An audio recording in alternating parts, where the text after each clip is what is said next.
Di dalam nama Tuhan Yesus kami berdoa. Amin. Silahkan duduk jemaat sekalian.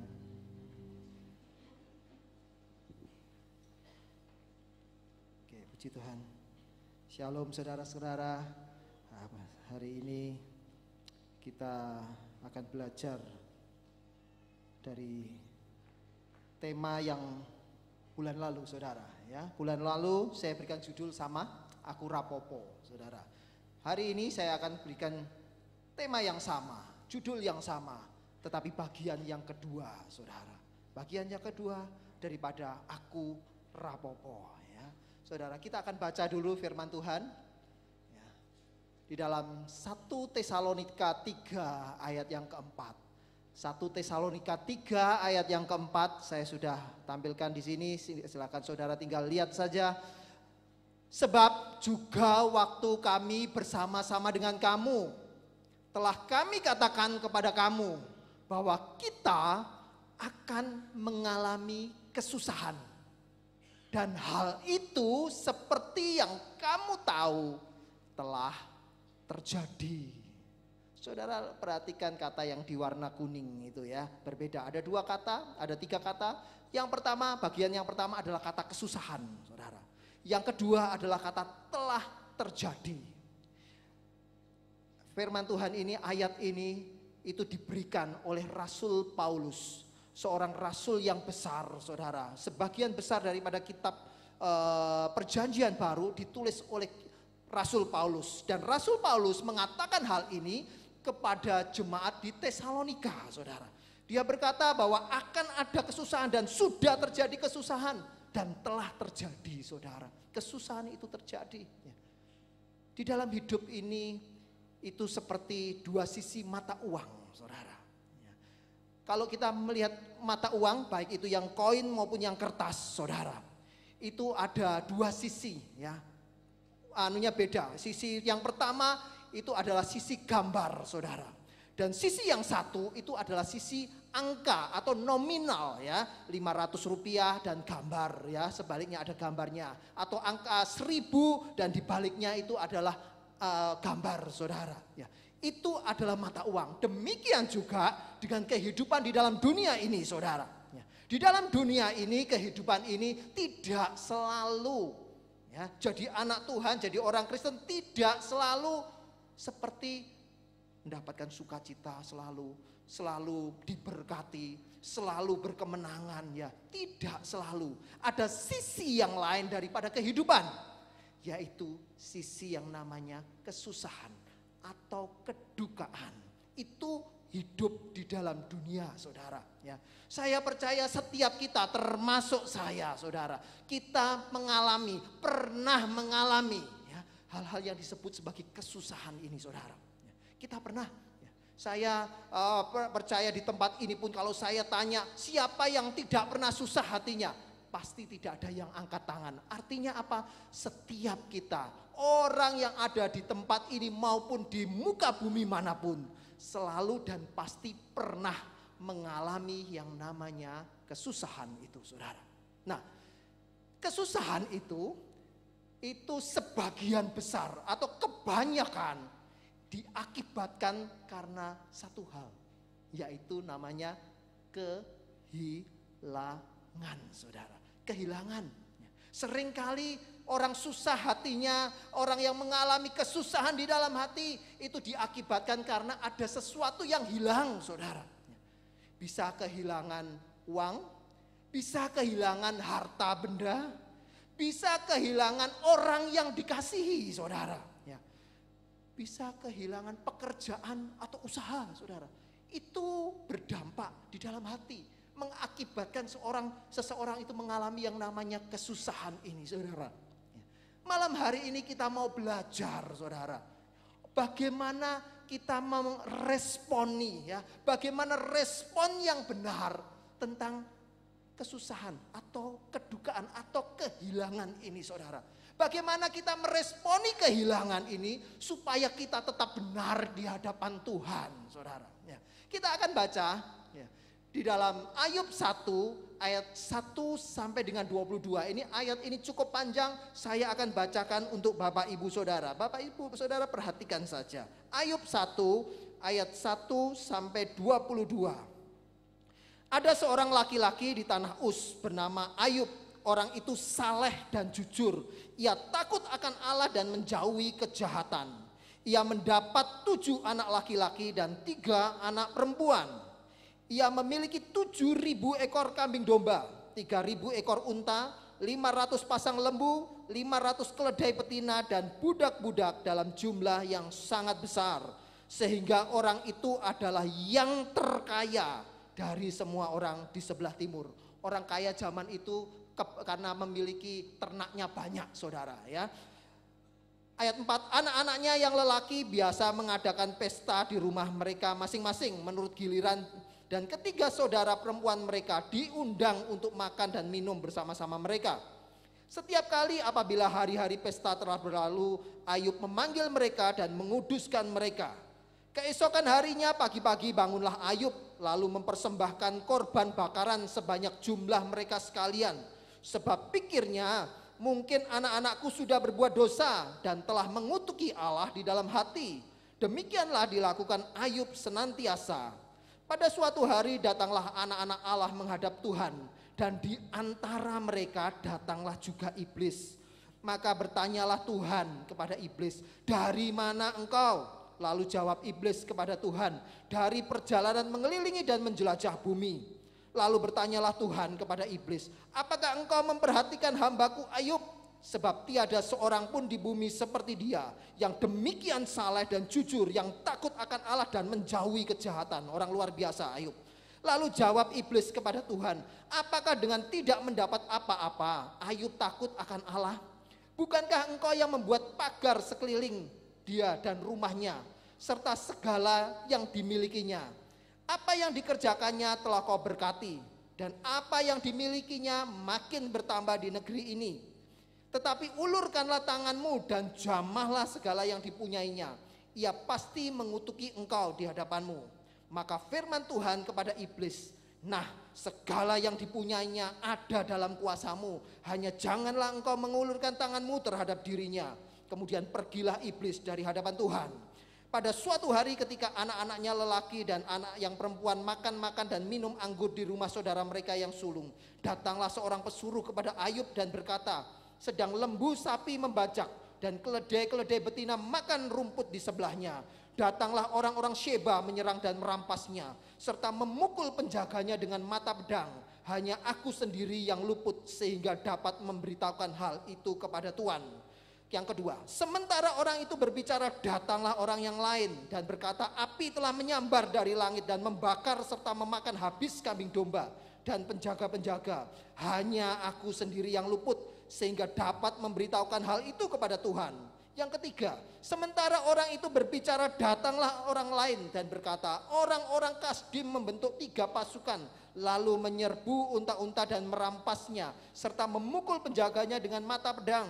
Hanya aku sendiri yang luput sehingga dapat memberitahukan hal itu kepada Tuhan.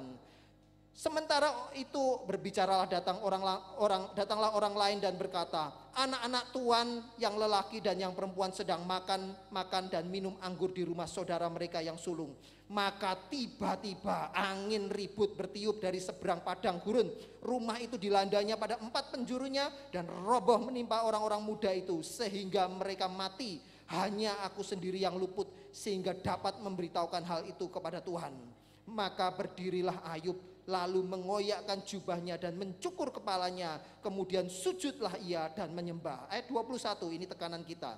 Katanya, dengan telanjang aku keluar dari kandungan ibuku, dengan telanjang juga aku akan kembali ke dalamnya. Tuhan yang memberi, Tuhan yang mengambil. Terpujilah nama Tuhan. Dalam kesemuanya itu Ayub tidak berbuat dosa dan tidak menuduh Allah berbuat yang kurang patut, saudara.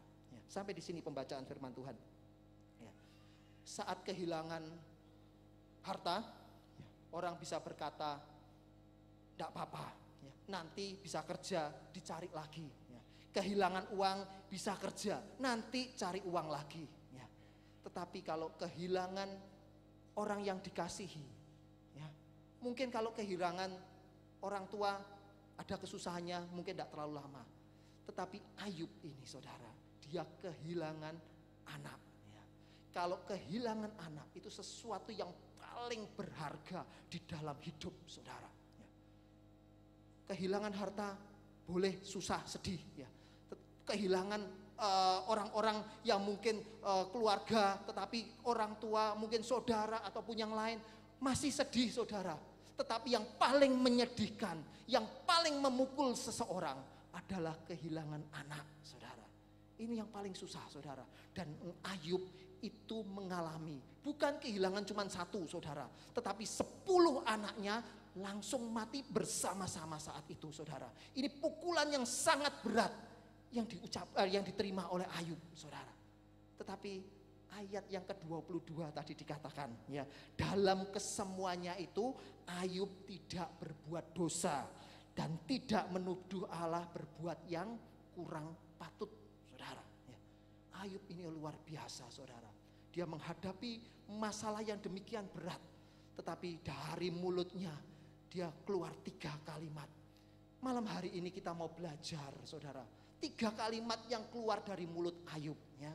Tadi yang pertama, dengan telanjang aku keluar dari kandungan ibuku, dan dengan telanjang pula aku kembali. Kalimat yang kedua muncul ya, Tuhan yang memberi, Tuhan yang mengambil ya. Yang ketiga, terpujilah nama Tuhan ya saudara. Ini satu kalimat yang luar biasa saudara. Malam hari ini kita belajar 3 kalimat ini. Kalimat yang pertama muncul, kita bisa lewati kalimat yang pertama, baru kita bisa masuk ke kalimat yang kedua. Orang yang bisa meresponi kehilangan dengan kalimat yang pertama, dia akan bisa meresponi dengan kalimat yang kedua. Tetapi kalau kalimat yang pertama saja dia tidak bisa lewat, saudara, dia tidak akan bisa masuk di kalimat yang kedua. Kalau dia bisa melewati kalimat yang kedua, maka dia juga akan bisa masuk pada kalimat yang ketiga. Dia bisa berkata, terpujilah nama Tuhan saudara. Yang pertama kita mau lihat saudara, kalimat yang pertama, dengan telanjang aku keluar dari kandungan ibuku, dengan telanjang juga aku kembali ke dalamnya. Artinya apa ini saudara? Kita itu tidak membawa apa-apa saat kita datang, dan saat kita nanti pulang ke rumah Bapa, kita juga tidak bawa apa-apa saudara. Ini penting kita harus ketahui saudara. Dalam hidup ini kita itu saat kita lahir, kita tidak bawa sesuatu apapun saudara.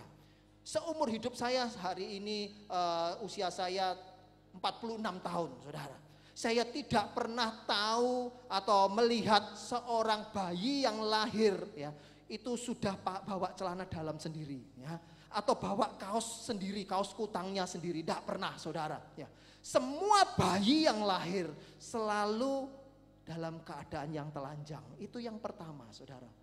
Dan yang kedua, bayi yang lahir itu selalu menangis ya, selalu menangis. Tidak ada saudara, saya juga belum pernah ketemu bayi yang tertawa ya, langsung tertawa. Tidak ada saudara itu ya, pasti menangis. Secara medis bayi yang menangis itu berarti semuanya baik ya, organ tubuhnya semuanya baik, semuanya tidak ada masalah. Itu secara medis saudara seperti itu.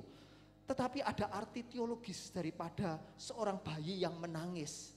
Seorang bayi yang menangis ini itu artinya aku siap untuk menderita. Di dalam dunia ini penuh dengan penderitaan saudara ya. Nanti saat kita pulang ke rumah Bapa, disitulah sudah selesai penderitaan ini. Dan selama kita ada di dalam bumi ini, selama kita ada di dunia ini, kita akan melewati penderitaan demi penderitaan saudara. Tetapi kita percaya, kita mengalami semuanya itu, ada tangan yang menopang kita, ada pribadi yang menyertai kita, yaitu Yesus Kristus Tuhan saudara. Saudara, kita tidak bawa apa-apa ya. Ada satu raja yang besar, Julius Caesar saudara ya. Dia dilahirkan di kerajaan, dia dikasih pelajaran tentang sesuatu tentang kerajaan saudara. Dia ditambahkan semua saudara.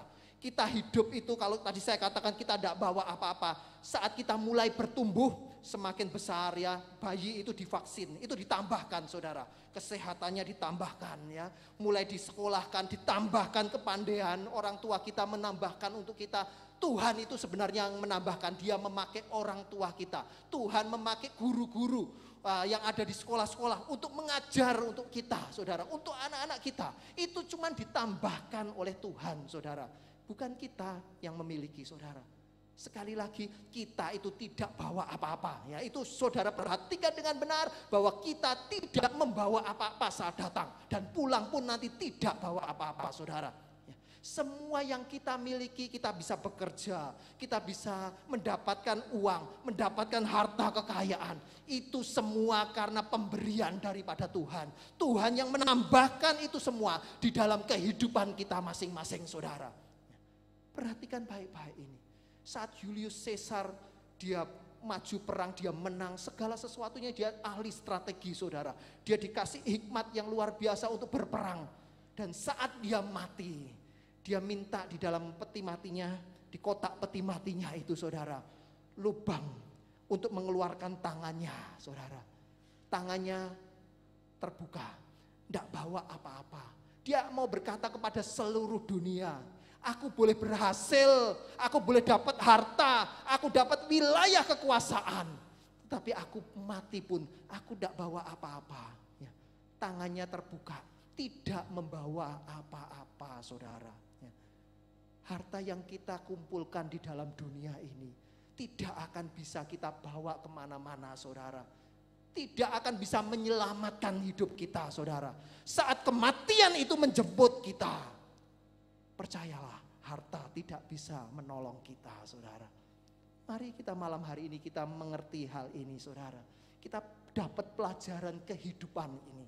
Ini adalah merupakan satu pelajaran kehidupan yang penting supaya kita mengerti tujuan hidup kita di dalam dunia ini bukan untuk cari harta kekayaan saudara, bukan untuk mengejar yang kita nanti tinggalkan saudara. Untuk apa semuanya itu saudara? Kalau kita bekerja saat ini, bekerjalah dengan baik, kita melakukan semuanya dengan maksimal, tetapi tujuan kita bukan harta benda yang ada di dalam dunia. Semuanya pasti ditinggal saudara, tidak ada satupun yang dibawa. Kalau saudara punya emas ya, mungkin saudara bisa berpikir hartaku banyak, emasku banyak. Tidak bisa nanti dibawa ke surga saudara. Tidak laku nanti di surga, sekalipun bisa dibawa sekalipun saudara ya. Sekalipun nanti mau dimasukkan di dalam peti mati saudara ya. Bisa dibawa, katanya ada orang yang percaya seperti itu. Bocai saudara ya. Di sana lantainya saja, tanahnya ini emas saudara. Tidak ada gunanya emas yang dibawa. Deposito kita sebanyak apapun tidak akan menolong kita saudara. Malam hari ini biarlah kita pahami dengan benar pelajaran yang pertama ini saudara. Kalimat yang pertama ini, aku keluar dari kandungan ibuku dengan telanjang, tetapi aku akan kembali pun sama telanjang saudara. Tidak dapat apa-apa, tidak punya apa-apa saudara. Kita tidak bisa sombong dengan apa yang ada di hidup kita. Masih muda, usia 20-30 tahun, masih kuat-kuatnya saudara. Masih ganteng, masih cantik saudara.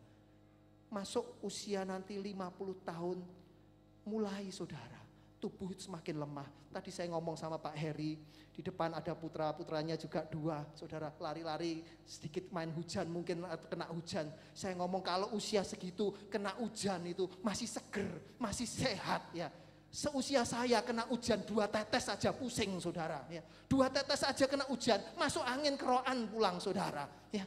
Usia sudah 46 tahun, nanti tambah usia lagi, sudah tambah lemah tubuh ini saudara. Inilah kehidupan saudara, inilah tubuh jasmani kita.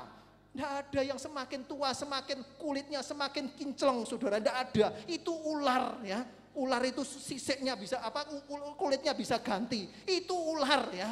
Manusia ini tambah tua, ya tambah kisut saudara ya. Umur 50 tahun kerut-kerutnya tambah banyak, 60 tahun tambah banyak bercak-bercaknya ya. Saya perhatikan tangan saya ini sudah mulai keluar bercak-bercak saudara. Ampun, si caplak wis metu saudara ya. 46 tahun sudah keluar bercak-bercaknya. Nanti 50 tahun, 55, 65 tahun tambah akeh saudara. 70 tahun bau tanah saudara ya.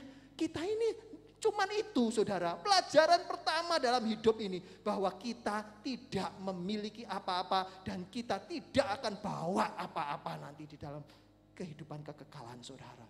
Oleh karena itu, jangan engkau ini berharap kepada hartamu. Kalau engkau diberkati harta, kalau engkau diberkati dengan keuangan yang baik, ya, perhatikan baik-baik ini saudara. Pakai itu untuk kemuliaan Tuhan saudara. Kita tidak akan pernah membawa hal itu di dalam kehidupan kita. Yang kedua, kalimat yang kedua, saudara. Tuhan memberi, Tuhan yang mengambil. Artinya apa ini saudara? Dalam hidup ini kita itu bukan pemilik. Kita ini cuman pengelola saudara. Kita ini yang diberikan kepercayaan oleh Tuhan untuk mengelola di dalam kehidupan ini saudara. Di dalam hidup kita ditambahkan oleh Tuhan ya. Kita ditambahkan, kita diberikan tadi pekerjaan, harta, istri, suami, itu ditambahkan Tuhan. Itu Tuhan yang memberi saudara ya. Saat ini kalau engkau punya pasangan, ya kasihi pasanganmu baik-baik saudara ya. Cintai dengan baik-baik saudara. Karena itu diberi Tuhan. Nanti kalau pemiliknya ini kan dikatakan bahwa pemilik ini bukan kita. Yang memiliki itu adalah Tuhan ya. Tuhan yang berhak untuk mengambil saudara.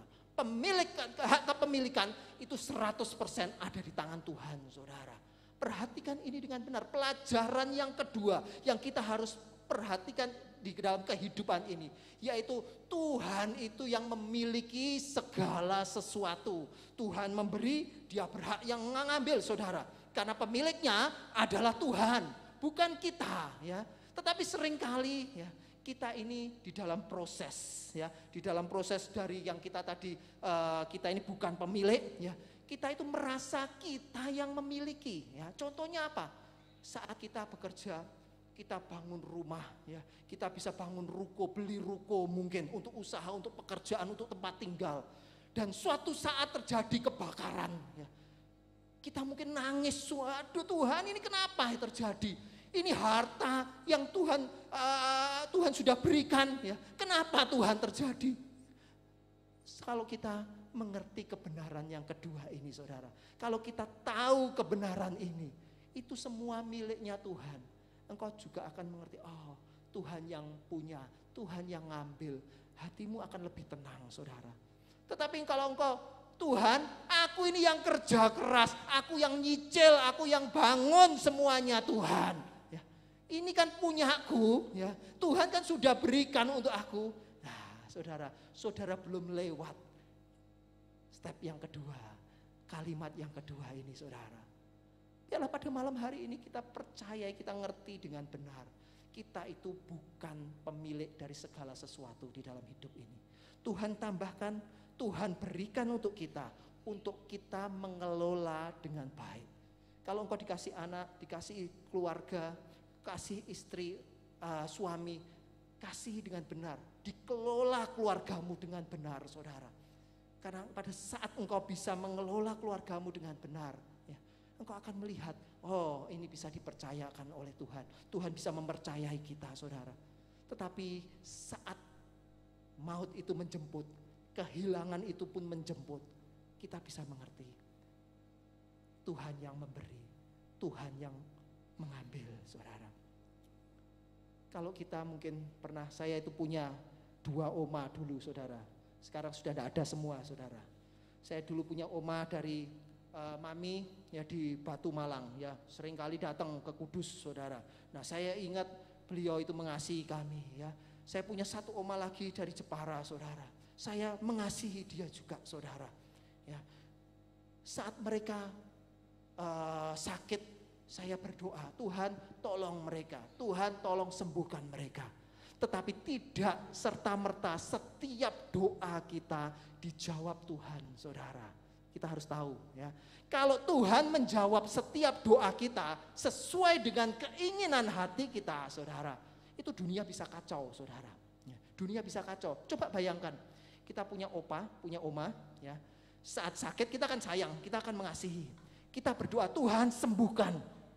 Tuhan sembuhkan ya. Tidak mati saudara. Besok sakit lagi, sakit parah, doakan lagi, Tuhan sembuhkan. Tuhan jawab, disembuhkan, tidak mati saudara. Itu umurnya opa dan oma kita, itu bisa 1000 tahun, 2000 tahun, 3000 tahun saudara. Bayangkan itu saudara. Kalau setiap doa kita selalu dijawab Tuhan dengan sesuai dengan keinginan hati kita karena kita mengasihi saudara. Ya. Tetapi Tuhan itu tidak seperti itu. Ya. Kita mungkin berdoa minta seperti yang sembuh tadi, tetapi kadang Tuhan berikan tidak seperti itu. Harus mati, ya. Harus diambil saudara, harus pulang. Ya. Nanti kalau oma opamu sampai umurnya 1000, 2000, cejeng, nojeng, sajeng saudara, kita ini kerja setengah mati saudara. Ya, gajinya harus 10 juta, satu engkong jatahnya 2 juta, di rumah ada 5 engkong, notio gitu saudara ya, 2 juta, 2 juta, 2 juta ya. Selama-lama capek kita ini, waduh wes matikan aja Tuhan, saya kerja buat mereka ngerawat itu semuanya habis saudara. Tidak bisa seperti itu saudara ya. Oleh karena itu kematian pun, kehilangan pun itu dalam kendalinya Tuhan saudara ya. Setiap kita pelajaran kehidupan ini, semua itu ada dalam kontrol dan kendalinya Tuhan saudara. Jangan engkau hidup di dalam waduh susah demi kesusahan ya, meratapi, hidup dengan meratapi terus. Tidak bisa saudara. Kehilangan pasangan boleh nangis ya, kehilangan suami, kehilangan istri, ada yang meninggal dipanggil pulang Tuhan ya. Boleh nangis silahkan, setahun masih nangis oke, 2 tahun masih oke. Tetapi kalau lewat itu sudah sakit saudara ya. Jiwanya sudah mulai sakit. Apalagi bertahun-tahun terus nangis saudara. Jangan seperti itu. Buat apa hidup yang seperti itu saudara ya. Hidup itu harus bisa mengerti bahwa Tuhan memberi, Tuhan yang mengambil, Dia pemiliknya saudara ya. Kalau kita yang memiliki artinya kita bisa kontrol semuanya saudara. Tadi sakit harus kita bisa nyembuhkan saudara. Itu kalau kita pemilik. Kita kan bukan pemilik saudara. Kita tidak bisa mengontrol itu semuanya. Semuanya ada dalam kendalinya Tuhan saudara. Tuhan menentukan hidup ya hidup.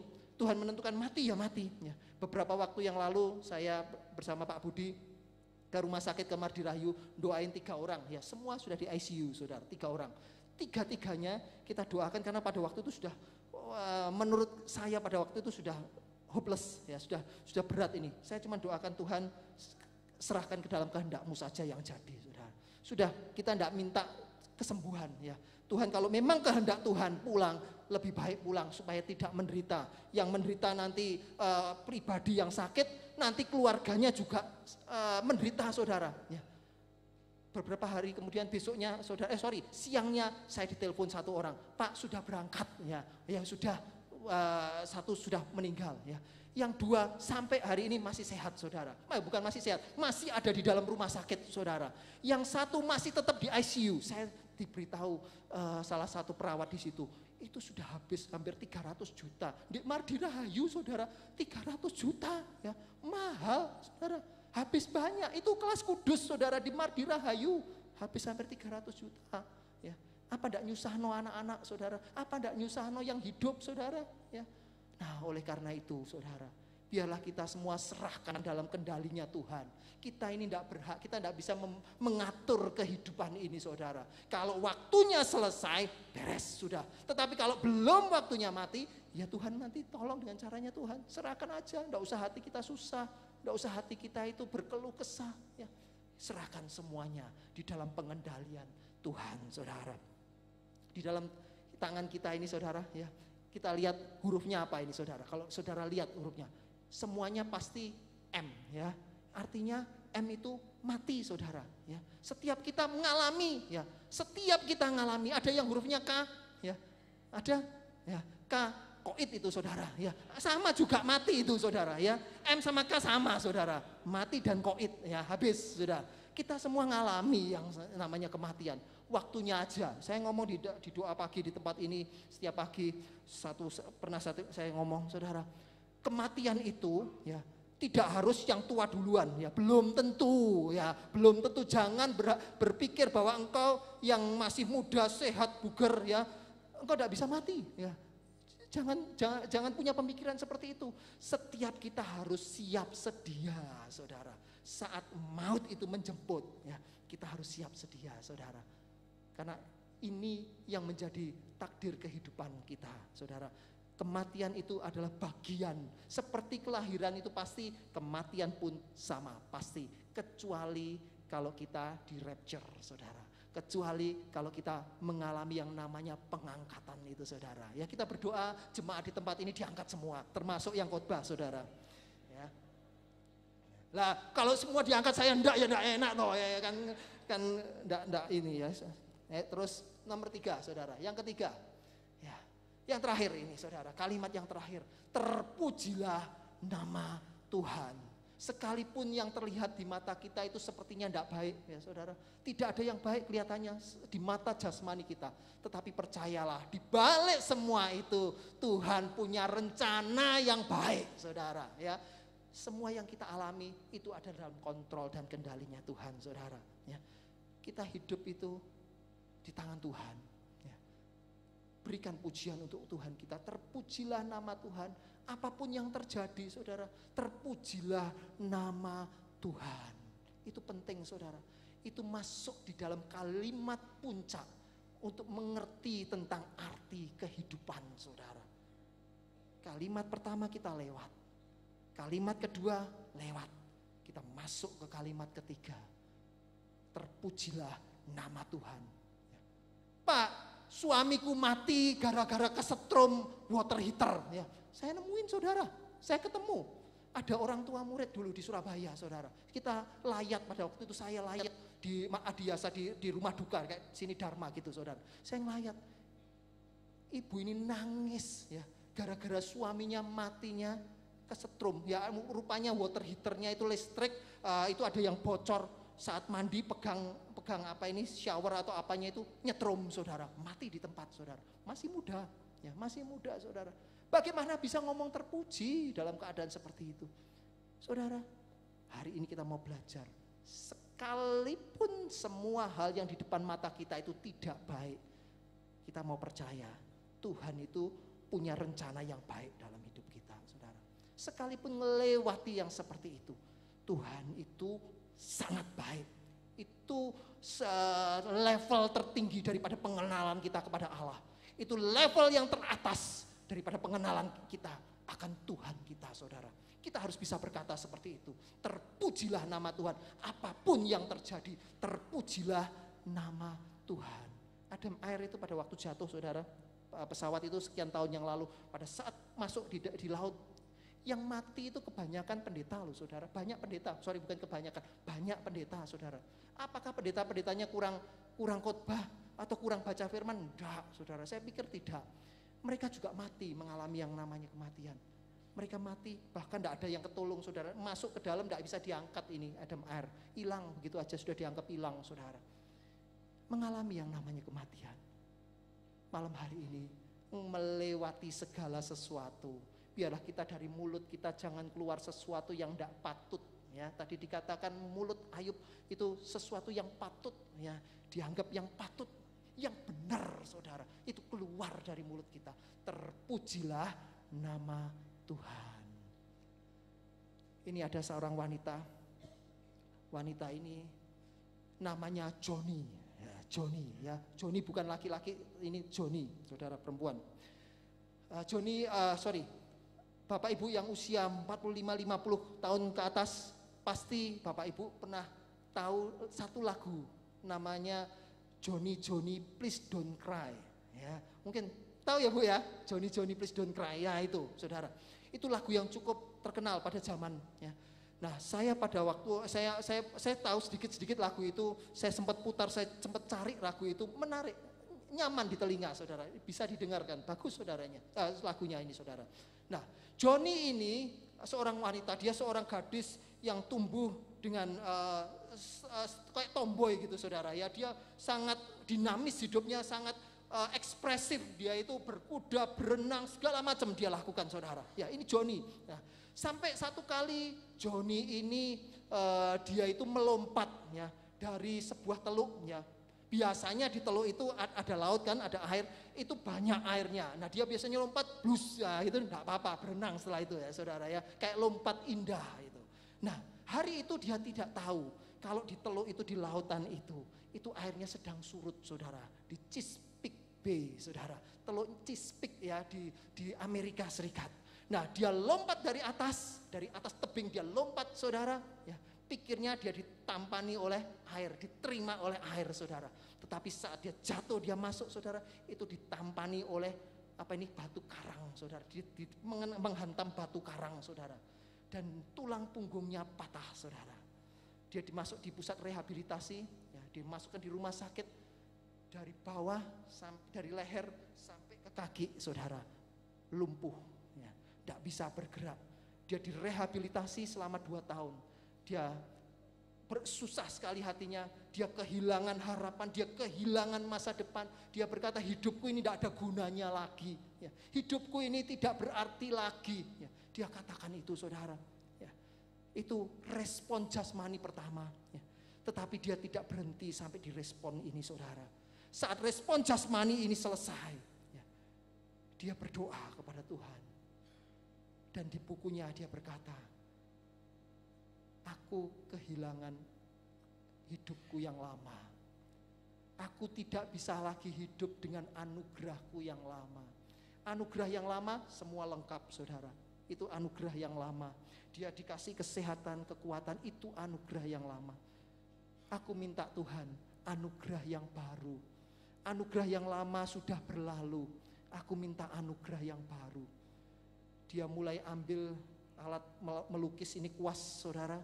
Dia pasang di mulutnya, dia pakai mulutnya, dia melukis, saudara. Dia lukis, dia bisa jual lukisannya ini, dia menghasilkan uang dari sini, saudara. Hidupnya semakin bergairah lagi. Dia bukan lagi menjadi Joni yang lumpuh, yang cuman mengeluh, saudara. Tetapi Joni ini membangkitkan banyak orang, saudara.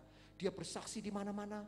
Dia membangkitkan orang-orang yang punya kelemahan di dalam hatinya menghadapi permasalahan-permasalahan. Dia berkata, aku berjalan bersama dengan Tuhan, bisa, kamu pun bisa. Ya. Saudara, Joni ini berkata, Tuhan beri aku anugerah yang baru. Aku minta anugerah yang baru. Aku tidak bisa lagi hidup dari anugerah yang sudah lewat. Ya. Anugerahku yang lama sudah lewat. Aku minta anugerah yang baru. Saudara, minggu kemarin tanggal 24 saya katakan, tak terasa Pak Gunawan sudah 2 tahun, saudara. Ya, tidak ada bersama dengan kita 2 tahun. 2 tahun yang lalu beliau meninggal, saudara. Saya ingat saat Papi tidak ada, hari Kamis tanggal 24 September 2015. Saat itu saya yang disuruh untuk bicara saat penutupan peti, saudara. Penutupan peti saya, saudara. Kalau saya khotbah di depan jemaat yang lain, yang kalau pada waktu di Dharma seperti itu gampang, saudara. Kadang tidak persiapan lihat Alkitab sebentar, gampang iso metu, ya. Ngomong tidak usah banyak-banyak, 10-15 menit cukup, saudara, ya. Bisa, ya. Tapi kalau berbicara, mimpin penutupan peti, orang yang ada, yang kita kasihi, orang tua kita sendiri, susah, saudara. Berat pada waktu itu, saudara. Sangat berat. Saya berbicara, saya ngomong, saya tidak ngerti persiapan apa ini. Aku tidak ngerti. Aku serahkan sama Tuhan saja, aku ngomong dengan hatiku. Ya. Aku berbicara dengan hati saya. Apa yang saya alami, saya ingin sampaikan kepada jemaat. Saya ngomong, saudara. Dan tidak berhenti sampai di situ. Itu hari Kamis Papi tutup peti, Sabtu dikuburkan. Minggu berikutnya, saudara, ini hari Minggu, terus minggu berikutnya adalah minggu pertama bulan Oktober. Saya harus pimpin perjamuan kudus. Saya harus siap khotbah langsung di dalam suasana duka apapun. Jemaat tidak akan pernah berpikir bahwa seperti apa kegalauannya. Tidak bisa seperti itu. Ya, harus kita siap. Saya cuma minta sama Tuhan. Tuhan kasih aku kekuatan. Berikan aku anugerah yang baru dalam hidupku. Papi, Pak Gunawan, itu anugerah yang pernah ada dalam hidup kita. Di dalam hidup Bapak Ibu juga mungkin. Dan itu adalah anugerah yang sudah lewat, saudara. Anugerah yang lama. Kita tidak bisa hidup terus dengan anugerah yang lama.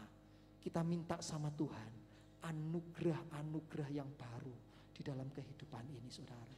Percayalah, kalau engkau pernah mengalami yang namanya kehilangan, pernah mengalami yang namanya kedukaan, saudara. itu adalah hilangnya anugerah yang lama. Anugerah yang sudah lewat, saudara. Hari ini biarlah kita mau minta sama Tuhan. Tuhan, berikan aku anugerah yang baru. Aku melewati hidup ini bersama dengan Tuhan. Beri aku anugerah yang baru. Minta anugerah yang baru dari Tuhan, saudara. Anak-anak muda, kalau putus cinta, patah hati, ya, jangan cepat-cepat bunuh diri. Ya, jangan cepat-cepat bunuh diri. Saya sempat konseling dengan banyak anak muda, beberapa anak muda, bahkan anak-anak SMA ngomong sama saya, Om, aku diputusin Om, ya. Om, aku putus Om, sakit hati Om, ya. Saya ngomong, wes talah, gak usah dipikir golek maneh. Ya, saya bilang itu, cari lagi, gampang. Saya ngomong seperti itu. Orang ganteng, orang cantik kayak kamu kok, cari lagi nanti, ya. Nanti nek sudah dapat, saudara, dapat lagi. Mereka ngomong, iya Om, ya. Ngapain Om dulu mau bunuh diri? Lah ya ngapain mau bunuh diri? Ngapain kok susah, ya kan? Setelah dapat baru, saudara, sudah tidak ingat lagi sama yang lama. Ya, itu pacar lama, itu anugerah lama. Ya, saya katakan kepada anak-anak muda, minta anugerah yang baru. Ya, yang jomblo-jomblo minta anugerah yang baru. Ya, minta anugerah yang baru dari Tuhan, pacar yang baru dari Tuhan, saudara. Ya, kita minta anugerah yang baru setiap hari dari Tuhan. Ya, beberapa waktu yang lalu, 1, 2, 3 bulan yang lalu mungkin saya baca di media massa, ada anak kuliah dari UI satu, yang satu dari Surya University, ya, Universitas Surya di Jakarta, dua-dua dari Jakarta, ya, bunuh diri, ya, gara-gara apa, saudara? Bunuh dirinya, gara-gara nilainya jatuh, saudara, nilainya turun, nilainya drop, saudara, bunuh diri, saudara, ya. Saya enggak kepingin anak-anak muda gara-gara nilainya drop, terus kemudian jadi susah, bingungan, saudara, enggak usah, ya. Saya ngomong sama anak saya Stephen, ya. Kalau anak saya Grace itu tekun belajar, saudara, ya. Anak saya yang pertama yang Stephen itu rodok kayak papahnya, ndak tekun belajar, saudara, ya. Ya, anak saya yang pertama ini ndak tekun belajar, saudara. Belajar kalau besok ujian, saudara. Ya, mamanya ada di sana seringkali ngawasi, teriak sama saya, "Pak, ini loh, Pak, Stephen ndak belajar." Saya bilang, "Van, belajar, Van." Saya cuma gitu aja, saudara. Saya ndak paksa-paksa, saudara. Yes, pokoknya kamu belajar maksimalkan. Kalau Grace itu dia tekun sampai malam, ya. Saya ndak pernah perintah dia belajar sendiri. Nilainya bagus, saudara Grace. Kalau Stephen itu beda, saudara. Nilainya agak ya ngepres, saudara. Ya lulus, tapi ngepres. Kadang ada yang gagal, kadang ada yang kurang, ya. Tapi saya selalu ngomong, ya sudahlah, enggak apa-apa, sudah mau gimana lagi, ya. Saya ngomong, saya enggak nuntut anak saya untuk belajar yang harus seperti apa. Memang saya katakan kalau engkau punya kesempatan untuk belajar, belajarlah yang baik, tekunlah belajar. Ya, saya tidak mau marah-marahin anak-anak saya tidak mau, saudara. Ya, saya tidak mau lakukan itu. Buat saya, saudara, nilai A itu amin luar biasa, saudara, ya. Nilai B bagus, saudara. Nilai C ciamik, saudara. Nilai D dahsyat, men. Ya. Nilai E, emangnya gue pikirin, ya. Nilai F, paling ngulang, ya. Paling nanti ngulang, ya. Sudah, ya. Saya ngomong sama anak saya, sudah lakukan yang maksimal, ya. Lakukan maksimal. Saudara tahu, hari ini Stephen, dia belajar untuk bekerja, saudara. Sambil kuliah dia kerja, saudara. Dia kerja apa? Multi level, saudara. Ya. Saya ngomong terserah deh, kamu apa? Dia jualan apa itu? Vitamin atau food supplement, saudara. Dia jualan itu, saudara. Bagus katanya. Saya dipaksa beli dan minum, ya sudah saya paksa. Omanya saya paksa, saudara. Mamanya saya paksa. Kita semua saling memaksa, saudara. Nah, kita minum semuanya dan memang sehat, saudara. Promosi sedikit. Nah, kemudian saudara, beberapa hari yang lalu dia ngomong sama saya, "Pak, waktu saya akan telepon, setiap hari saya pasti telepon, saudara. Pak, aku dapat berkat. Berkat apa?" Saya tanya. "Ini aku dapat karena penjualanku bagus, karena aku bisa bangun jalur-jalurnya, level-level yang di bawahku, aku bisa bangun. Aku poinku itu bisa dapat ke Thailand, Pak. Ya, nanti bulan Maret aku ke Thailand, Pak." Wah, puji Tuhan, saya ngomong gitu. Puji Tuhan, luar biasa. Tapi nanti, Pak, nek sampai Desember, Pak, aku tutup poin sekian, saya lupa berapa angkanya. Aku dapat 2 tiket. Ya. Saya ngomong, satunya buat Papa. Ya, saya ngomong, Papa yang bagian berdoa dan Papa ya juga ikut beli. Saya ngomong, itu bagiannya Papa yang satu lagi. Saya ngomong seperti itu, saudara. Saudara, kadang Kita dunia pendidikan di Indonesia ini saudara, itu nuntutnya pelajaran saudara. Kita mungkin berpikir bahwa kalau nilainya jelek ya, wah wis masa depannya suram. Belum tentu saudara ya. Orang-orang yang pinter-pinter itu saudara, pinter-pinter, cerdas-cerdas itu jadi profesor saudara ya. Tetapi kadang anak-anak yang ya mungkin belajarnya pas-pasan bisa jadi pengusaha saudara ya. Ciputra itu ya, itu cuman level SMA. Om Lim SD saudara ya. Nah tapi jangan kemudian wah itu Pak Pendetanya ngomong gini anak-anak muda bersyukur semua ya. Lalu beritahu papa mamanya itu Pak, mah dengerin Pak Pendeta ngomong itu ya. Jangan seperti itu saudara ya. Kita harus tetap belajar ya. Anak-anak muda yang sekolah-sekolah ya harus lulus kuliahnya ya. Sekolahnya lulus, kuliahnya lulus, harus lancar semua saudara. Biarlah kita hari ini kita belajar ya. Kalau kita ini anak tadi kembali anak yang tadi bunuh diri saudara di UI dan di Surya University ini, itu bukan karena tiba-tiba sudah down terus langsung bunuh diri hari itu, bukan saudara. Itu dampak dari sekian puluh tahun atau sekian tahun yang lalu saudara. Gara-gara apa? Orang tua yang egois menurut saya. Karena apa? Orang tua memaksa, kamu harus nilainya bagus, kamu harus pinter, kamu harus nilainya yang paling tinggi. Kadang itu untuk kesombongan orang tua. Anaknya si A, temannya bagus, kita juga ikut. Oh, nek bisa anakku kayak gitu sama. Ya, anaknya jadi ini, wah sekolahnya juga sama, saudara. Belum tentu, ya, saudara. Pendidikan di Indonesia ini terlalu ruwet, saudara. Ya, anak SMA kelas 1 itu 17 mata pelajaran, pusing, saudara. Itu di Finlandia, di negara-negara maju, satu semester itu cuma 7-8 mata pelajaran, saudara. Indonesia saja 17 saudara, 17 mata pelajaran, mulai dari PKN sampai apa macam-macam saudara di situ. Ya, anak mulai dari kecil sudah disuruh les semua saudara, semua mata pelajaran harus les saudara. Di kota besar itu sampai seperti itu, anak tidak ada kesempatan untuk bermain saudara. Inilah yang berdampak di masa depannya saudara. Saat mulai dewasa, tanpa dia sadari terbentuk, aku kalau nilaiku jelek, aku pasti gagal hidupku. Aku kalau nilaiku jatuh, aku pasti tidak berhasil dalam hidup. Seringkali muncul hal tersebut saudara. Malam hari ini kita mau belajar juga. Kita sebagai orang tua, kita mau bangun anak-anak kita. Hidup takut akan Tuhan yang penting saudara. Hidup benar di hadapan Tuhan. Tuhan pasti pelihara. Tanggung jawabnya tetap, sekolahnya juga harus sungguh-sungguh saudara. Tetapi biarlah semuanya itu kita serahkan kepada Tuhan. Sebuah kesuksesan, arti daripada kesuksesan itu bukan apa yang kita hasilkan atau kita dapatkan saudara. Sukses itu bukan berarti banyak uangnya, banyak hartanya, banyak titelnya. Bukan itu sukses itu saudara. Sukses itu adalah bagaimana kita bisa melewati kehidupan ini. Baik itu melewati yang namanya suka maupun duka saudara. Melewati yang namanya berkat maupun kehilangan saudara. Kita bisa lewati, kita bisa piawai ngadepin semuanya itu saudara. Jangan kita cuman aku sukses kalau aku dapat ini. Aku bisa kumpulkan semuanya, aku bisa dapat titel ini semuanya. Bukan seperti itu saudara. Kesuksesan itu adalah pada saat kita bisa melewati hidup ini saudara. Baik suka maupun duka. Amin. Saya undang para pemain musik, pemimpin pujian, song leader semuanya naik. Biarlah pada malam hari ini saudara, kita mengerti pelajaran tentang kehidupan ini saudara. Ayub itu anaknya 10 mati saudara. Dia minta sama Tuhan anugerah. Tuhan berikan itu anugerah yang baru. Bukan anaknya yang lama yang mati bangkit, enggak saudara. Bukan. Anak yang baru Tuhan berikan untuk Ayub. Anugerah yang baru Tuhan berikan untuk Ayub saudara.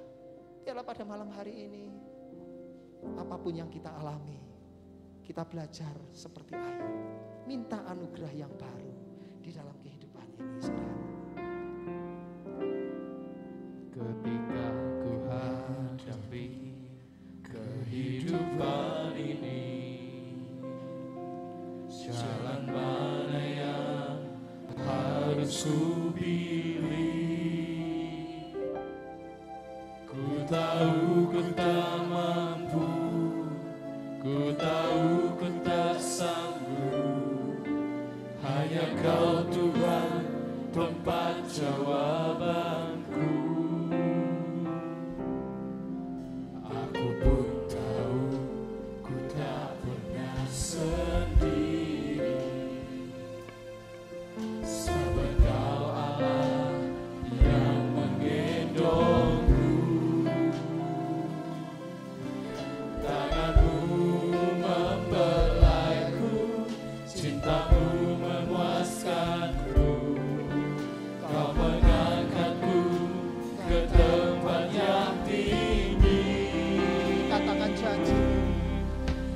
Janjimu seperti fajar pagi hari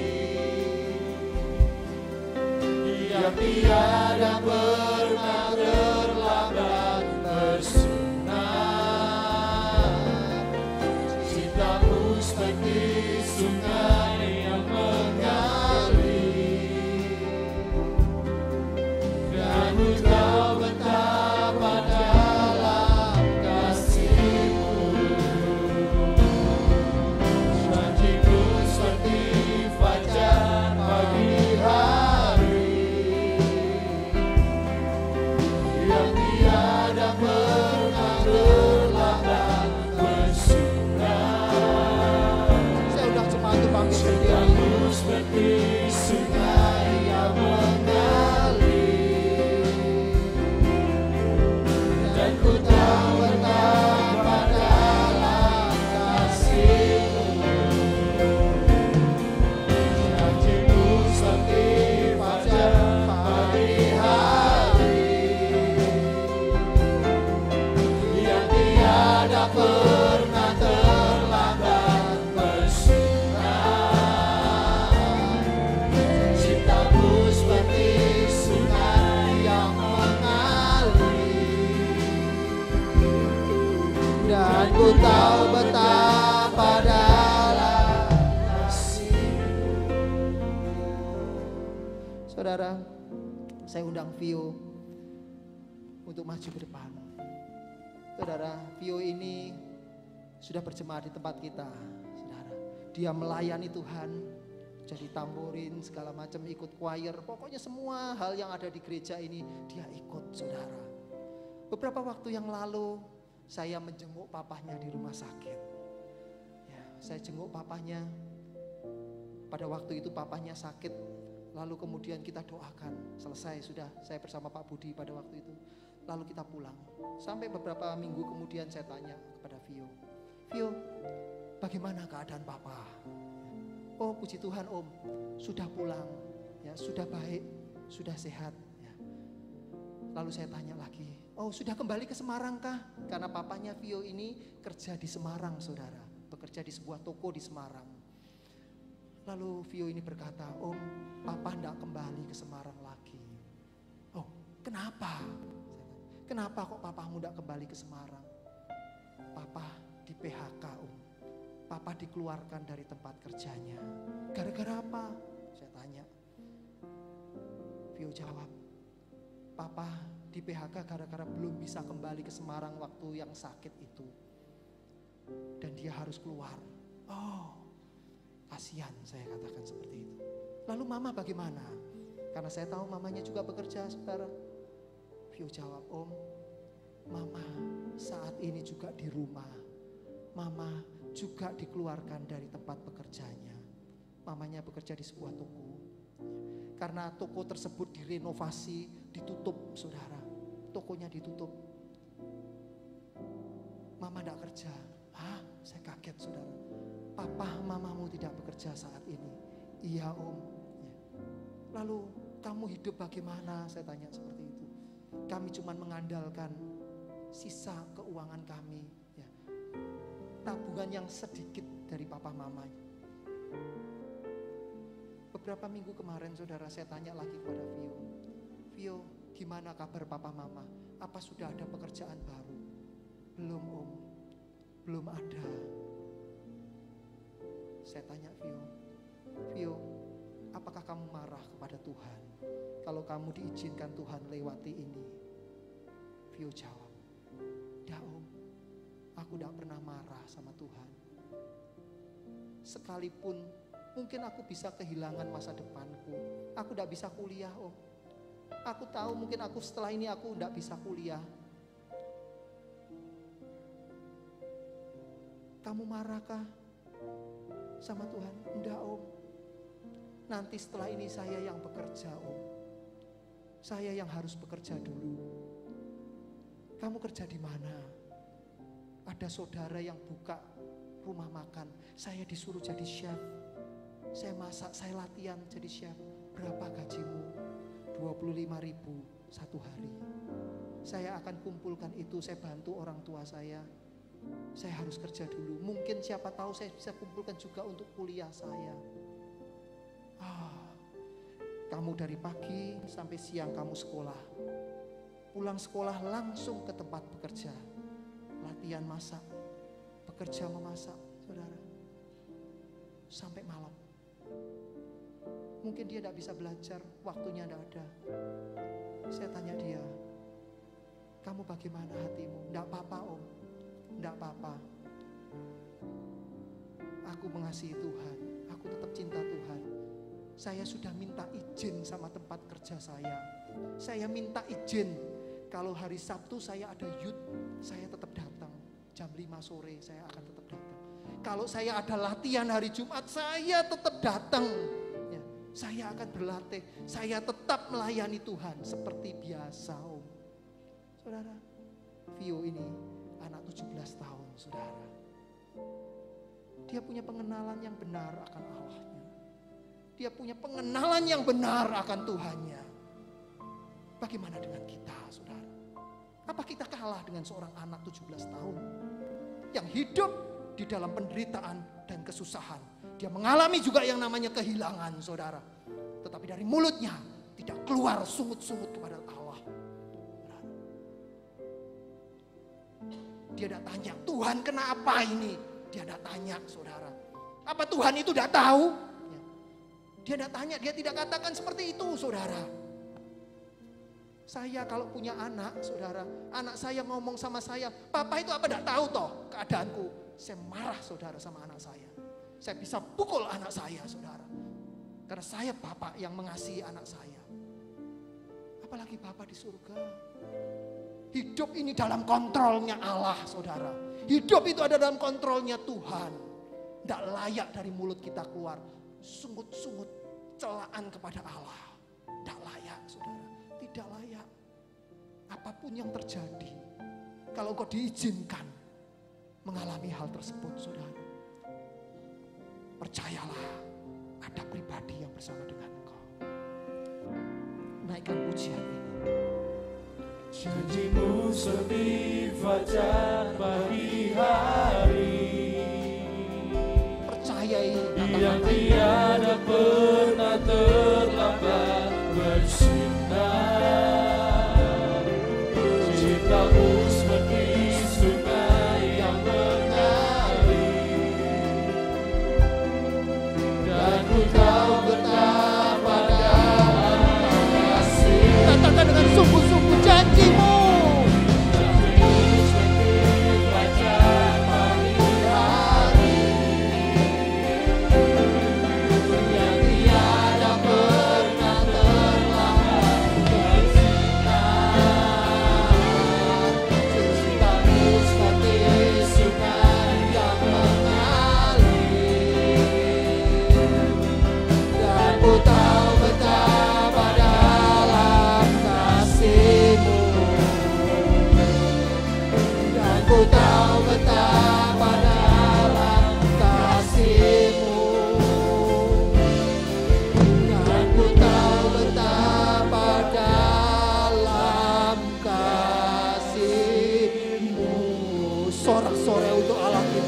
Dia tahu apa yang kita rasakan, dia tahu apa yang kita alami, dan semuanya ada dalam kendali Allah, saudara.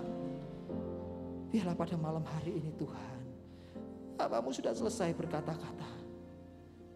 Roh Kudus, tanamkan semuanya ini di dalam setiap hati kami, di setiap hati, di dalam tanah hati kami, Roh Kudus. Firman ini biarlah bertumbuh di dalam kehidupan kami Tuhan. Berbuah-buah. Dan kami mau belajar jadi seperti Ayub. Sekalipun yang di depan kami, sekalipun yang kami lihat itu tidak baik, tapi dari mulut kami bisa berkata, terpujilah nama Tuhan. Terima kasih Bapa di surga. Terima kasih Tuhan Yesus.